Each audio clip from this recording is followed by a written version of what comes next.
Welcome to Ethocast, a podcast about sound leadership practices to boost life in college fraternities and sororities. I'm Eddie Francis, presenter of Followership to Leadership and the Black Greek Success Program. Presentations designed to help Greeks become more effective leaders. On Ethocast, I'll share lessons learned from my college days, my career journey, and leadership research. Ethocast is a 4-hour edification limited series and presented by Edify Ventures. This is Ethocast, leadership to the letter. And welcome to another episode of Ethocast. I'm Eddie Francis, and Ethocast is brought to you by Edify Ventures. And if you are someone who is looking for an edge in public speaking, then Edify Ventures can help you out. All you have to do is log on to eddiefrancis.com and you can find out how, I can help you out with your public speaking. There is a free 30-minute, no obligation brainstorming call that you can do with me to talk about what it is that your public speaking needs might be. And so on this episode of Ethocast, I was really interested in identity, specifically if you are in a Divine Nine fraternity or sorority. And at the time that I'm doing this, it is October, about the middle of October 2025. This is about the time that homecomings are happening at HBCUs. A lot of folks' lines are going to be coming out. And so I wanted to talk about what that magic question is when people become members of their fraternities and sororities, and their friends who are not in fraternities and sororities come up with that question of, are you going to change on me? So what does identity look like in the Divine Nine? Yeah, we need to get into it. The views expressed on Ethocast do not necessarily reflect the views of the hosts, guests, or any entities with which this podcast's participants are affiliated. Questions, comments, email eddie@eddiefrancis.com. So there's this thing that I tell people. And the thing is, and when I say it, I say it in jest. But there's this thing that I tell people when I get annoyed with my fraternity. And I'll say, you know what? I'm one step away from being me-fi me anyway. But here's what I mean by that. I mean that I know myself. I know who I am. And I know that being confident in who I am and being comfortable with who I am, God forbid, if Alpha Phi Alpha were to go away tomorrow, God forbid, definitely don't want to see that. But if it were to happen, I'm still going to be Eddie. And the thing that I know about myself is that my identity is very much values-based. That is who I am. I am a values-based person. I pride myself on being resilient, being intellectually flexible. I pride myself on how I use my humor. That is something that is always going to be with me no matter what my affiliations are, right? The thing is that a lot of people, especially in college, and I remember this being, a lot of conversation when I was in college. I was initiated in 1989, and when I was initiated, I was 18 years old when I was initiated. So I had a lot of things to figure out in life, right? And so years down the line, 35 plus years later, I have figured out who I am, and that is based on the way I was when I was a student and how I have grown and where I want to be headed in my life. Students definitely need the language, though, I find, to really help themselves understand how to talk about who they are, but then also to help others understand who they are. And that does include their frat brothers and their sorors. That definitely includes them. So I definitely want to get into this issue of identity to kick it off.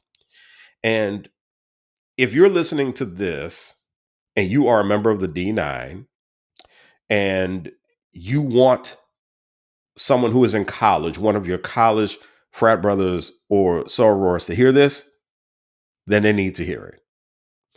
And I'm especially saying this as a father who has a son who's in college right now and who's watching his son navigate a lot of things. My son is not a member of a fraternity. Um, Not sure how that's going to turn out, but I am watching him navigate identity.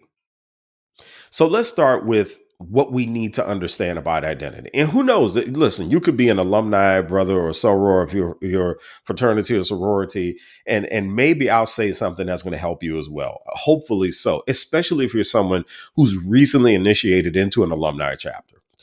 But when it comes to identity, what is identity anyway? Identity actually has two components. And I get this actually from a course that I taught, a college course that I taught. Um, the first component is what we think of ourselves. However, there's a second component that a lot of us do not think about, and that's what others think of us. So you say to yourself, nah, Eddie, no, no, no, no, no. What I think of myself, that's all that counts. Yes and no. Yes, because what you think of yourself is very important. And what you think of yourself should be the lead of the conversation. But what others think of you does count. So I'll use myself as an example. One of the things that I really love about being me is my sense of humor. And so if someone were to ask me about my identity, I would say something to the effect of I have goofy humor. Sometimes my humor can be rather deadpan, but you know what? I have a great sense of humor. I'm really good at making people laugh. So I really cherish my sense of humor. However, there are other people who will say, well, Eddie's humor can be a bit inappropriate at times. And sometimes his timing isn't exactly the best. He'll crack a joke when it's really not time to crack a joke. Now, I'm thinking to myself, okay, that's your opinion. The Big Lebowski. That's like your opinion, man. And so I'm thinking to myself, that's you. That's what you think. But why is it that what other people think, why is it that that counts? The reason it counts is it doesn't necessarily go away unless you figure out how to address it, whether you want to address it with them or address it with yourself or both. So this is something that I picked up in PR, right? PR when I was really really active and I was doing public relations, especially when I was doing it in higher education and I had presidents who I would work with. The thing that was very frustrating to every single president I worked with was when somebody got something wrong about them. So the question became, well, why did they get this wrong? What is it that they're seeing that you think made them say this thing, or what makes them think this thing about you? And they, after some conversation, it comes up, it comes to them. It's like, well, I'm this, that, and the other, and that's why. But that's not really who I am. But the thing is, that's what people think. And what people think, perception is very powerful. What people think is probably going to have more of an impact on you than what you think of yourself, because they're out there saying this thing about you. And so as long as they're out there saying that thing about you, then that becomes a reality.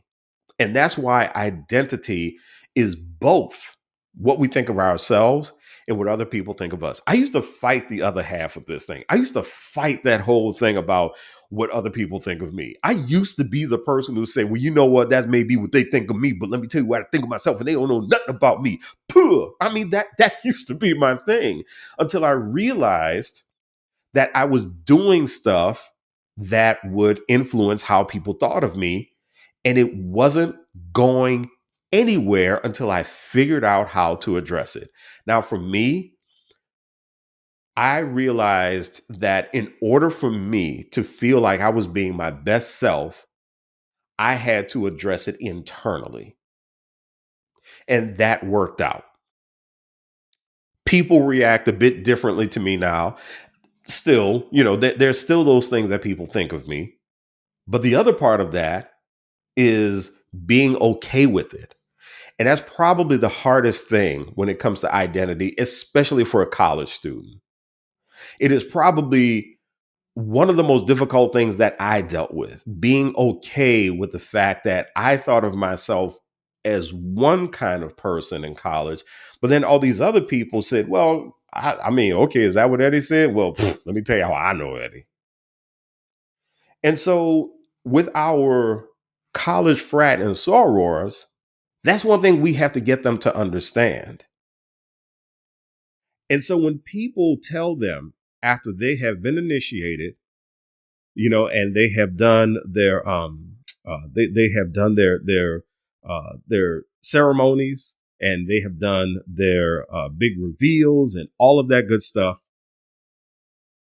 and they have these friends who say, you changed, you got them letters on and you changed. We as alumni brothers and sorors, we have to help them navigate that, and we have to help them understand that just because they don't like what people are saying about them, it doesn't mean it's not true. So we have to figure out how to get our college brothers and sorors to pay attention to that stuff. And we have to help them figure out how to address it, whether they address it internally or they address it with the person who is saying the stuff. Now, of course, we know on a college campus, there are a lot of times you have to address it with other people because people can be messy. Students at every single type of college in America are messy. And that's because of the stage of life that they're in. That's why this conversation is critical. And so the thing that I think a lot of our frat and sorors have to do in college is they have to solve that mystery for other people. Now, that doesn't mean that they have to go to them, they have to go to them and say, okay, well, let me explain myself. No. That's not what I'm saying. That's not what I'm saying. What I'm saying is that they have to, again, have to change that thing that they're doing internally if they don't like it, or if they know that people are being messy and just saying BS about them. Yeah, you got to figure out how to address that. But here's the thing. The thing is what gives with identity when it comes to your fraternity or sorority. Okay. All right, y'all.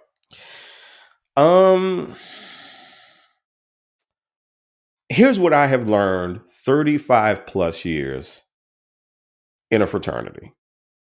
Someone who has been a college chapter president, someone who was an officer in other student organizations on campus, someone who had been told, Eddie, you changed. And sometimes that was a compliment, by the way. I thought I changed for the better when I became an alpha. And then becoming an alumni chapter president, and then serving as a college chapter campus advisor, me representing the university to the chapter. And so what gives when it comes to identity in a fraternity or sorority? I have mulled over this for years. So I think there are a few things that you got to do, and a few things that we have to coach our college frat and sorors on. The first thing is this: getting them to ask themselves a series of questions. One of the first questions is, what resonated with you about this fraternity or sorority that you chose to pursue membership for? What resonated? What made you go, that's the right way for me to go? Their answer has to be their answer. Second question: what is your understanding about what your fraternity or sorority stands for? Maybe another way to ask that is, what is your understanding about the culture of your fraternity or sorority? Another question I would ask is, how does the fraternity or sorority that you join feed into your life and who you are? That's probably one of the questions I have asked myself over and over again over the course of years. The other question is this, and this is an important question, I think. Um, do you see the growth being mutual? Do you see yourself, in other words, growing because of your fraternity and sorority? And do you see that you are doing something to contribute to the growth of your fraternity or sorority? Now, growth could be a bunch of different things when it comes to the fraternity or sorority. I mean, for a college student, I think growth means something that they help make happen positively on campus. Because if you ask them to think about the entire fraternity or sorority, that is an overwhelming thought. So I think with them, you have to say, let's look at your chapter. What are you doing to contribute to the growth of your chapter? That could be numerically, that could be in reputation, it could be in the awareness of the fraternity or sorority across campus, even if it doesn't grow in numbers, just growing the awareness. And it could be growing something inside of the chapter, like the sense of brotherhood, the sense of sisterhood. There are a lot of ways that we can influence growth in our organizations. And this is probably the biggest question I think we can ask college members. And that is, will you ever get sick of being a representative of your fraternity or sorority? Will there be a day that you're going to say, I can't do this anymore because I'm tired of people looking at me? And when they see me, they see the letters. They never see me. Because I got some bad news for you. When we decide that we want to be a member of a fraternity or sorority in the D9, and we start talking lifelong commitment, guess what? We are tethered to that organization, and we made that choice. When we are going through our intake processes, people tell us repeatedly, this is for life. You sure you want to do this? This is for life. And what that means is that at some point, you're going to have to accept the fact that your identity is not always only yours. It does to some degree belong to the fraternity or sorority as well. Now, listen, this is not unique to the Divine Nine. How many of us out here love our churches so much that we want to be identified as a member of a church? We want to be identified as a member of our college alma mater.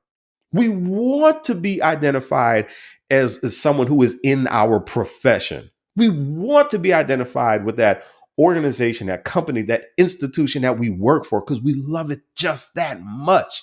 So this is not something that's unique to us, but it is something to think about because the demands of servant leadership in the Divine Nine are pretty profound. And so on the worst day that we have in a fraternity or sorority, it's important for our college members to really, really answer that question. On that worst day, you're going to get sick of it and just walk away. What you going to do? Because there's going to be a day that it is going to be an utter embarrassment to be a member of your fraternity or sorority. It's going to happen. Some brother is going to do something that's going to make you want to crawl under a rock. Some soror is going to make you do something that's going to have people looking at you sideways like you did it. And you're going to have to figure out how to deal with that. Listen, something that's very important for college members to understand is that struggle is normal. Struggle is part of the story. It is part of the membership. You know, my wife, my finer woman, when she and I met and we were courting, when we were talking about taking our relationship to that next level, and we realized that we were very serious about one another, One day she asked me a question that I think would have made a lot of dudes run for the hills. And that question was, can we struggle together? It's so interesting because no one has ever asked me a question like that in a relationship. Yet that question made perfect sense to me. And without hesitation, I said, yes, I can struggle with you. And what she was asking was, on a day that seems like it might be our worst day, are you going to be there? Because I need to answer my own question and decide whether or not I'm going to be there for you on our worst day. And our worst day could be her worst day, but it's ours. It could be my worst day, but it's ours. Right. And I think that, and I've heard people use this metaphor before, that you marry your fraternity or sorority in the D9. And I would go with that. I agree with that. I mean, honestly, if nothing else, if you're in the D9 and you're not married and you want to be married, this is actually good training for it. I kid you not. There are times when I joke with people that being married is like being online all over again, right? Like, seriously. That's what happens in our fraternities and sororities. We sit there. I mean, listen, how many times has something messed up happened in a fraternity or sorority and we got those members who just double down? Yeah, that's right. I'm a member of. What have we been doing during this whole denouncing thing? People have been doubling down, tripling down, quadrupling down, right?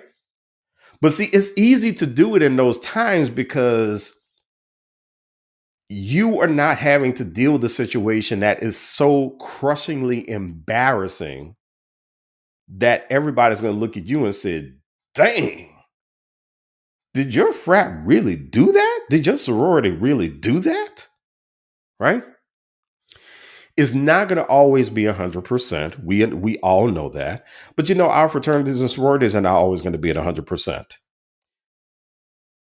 And I think that when we start to think about our identities and what the national organization stands for, because sometimes our chapters,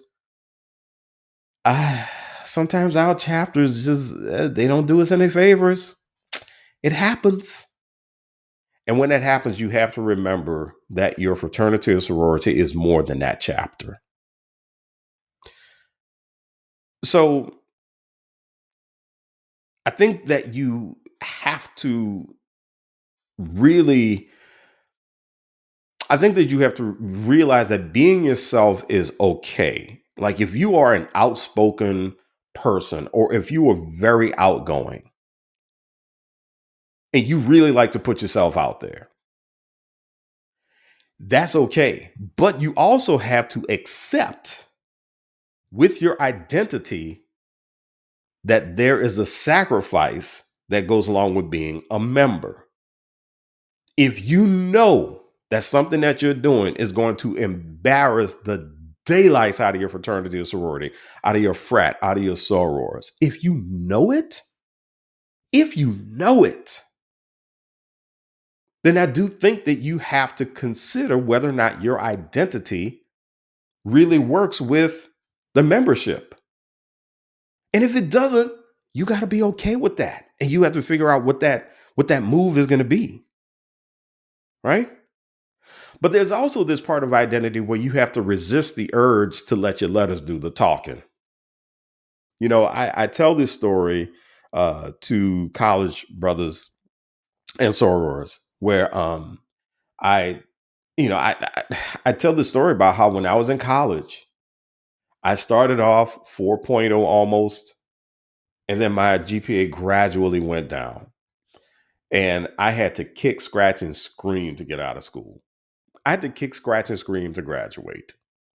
And my mother at graduation, I will never forget this, because my mother wasn't in a sorority. My dad wasn't in a fraternity. But my mother said, boy, if it wasn't for that fraternity. And I said, Ma, it wasn't a fraternity. I made some really bad choices. The fraternity's expectations have been very clear. I got brothers graduating top of their classes. I'm the one who screwed up. I'm the one who made bad decisions. And part of that bad decision making when I was in college was I became so hyped on being an alpha that I thought that being an alpha would really, really do something for my identity. I wanted the letters to work for me. And that was a mistake. A lot of college students make the mistake. It is normal. It is so normal. And that's why our role as alumni is so important, to be able to catch our college brothers and sisters and help them navigate this. So one of the things that I think that we can teach our college brothers and sorors to do, and quite frankly, I think a lot of us on the alumni level need it as well. I think that it would be very important to really help people lean into personal leadership. This is something that I actually talked about on episode 10 of this podcast. And what I talked about was the fact that engaging in personal growth and development within a fraternity or sorority is extraordinarily important to walk through all of these steps, all the stuff that I just talked about. As a matter of fact, I'm going to make a very, very shameless plug here. There is a program that I do. I deliver a program called Lead by Leading You. It's my personal leadership program. And when I talk to college students about it, I talk to them about the importance of personal growth and development as a way to learn how to effectively lead others. I talk about the top 10 obstacles that leaders face. And then also, mostly, I talk to students in this program about how to get the most out of their student organization members, out of their fraternity brothers, out of their sorors, how to get the most out of them to have what is called high quality exchanges. And I define that. There's a specific definition for a high quality exchange in an organization where people are willing to go the extra mile for one another so that they can communicate and collaborate and make great things happen together. So I think that for us, it is incredibly important that if we were to engage ourselves, look in the mirror and really engage in personal leadership, use whatever tools we have at our disposal, right? If it's journaling, if it is meditating, if you are a person of faith, engaging in your faith practice more deeply. For me, one thing that has helped me out tremendously over the past 2 years is that I have gone to see a therapist who put together a fantastic treatment plan for me. I have felt like my whole self for probably the past year very easily. But whatever it is for you to engage in personal leadership, to grow and to develop, so that not only you are filling your cup, but you are filling the cup of your fraternity or sorority, starting with your chapter. I think that is something that can really help you maintain a solid identity in your fraternity or sorority. So anyway, thank you so much for listening to me blab on about identity in a fraternity or sorority. Look out for me on TikTok, by the way. I started this series called D9 Old Head Wisdom. And so hang out with me, Eddie Francis 06. All right. Thank you so much. And you be good. Ethocast is a 4-hour edification limited series. If you like what you heard, like and follow this podcast for more leadership insights for your fraternity or sorority chapter. To find out how you can bring followership to leadership or the Black Greek Success Program to your campus or a campus near you, email today, eddie@eddiefrancis.com. Until next time, spread brotherly and sisterly love wherever you go.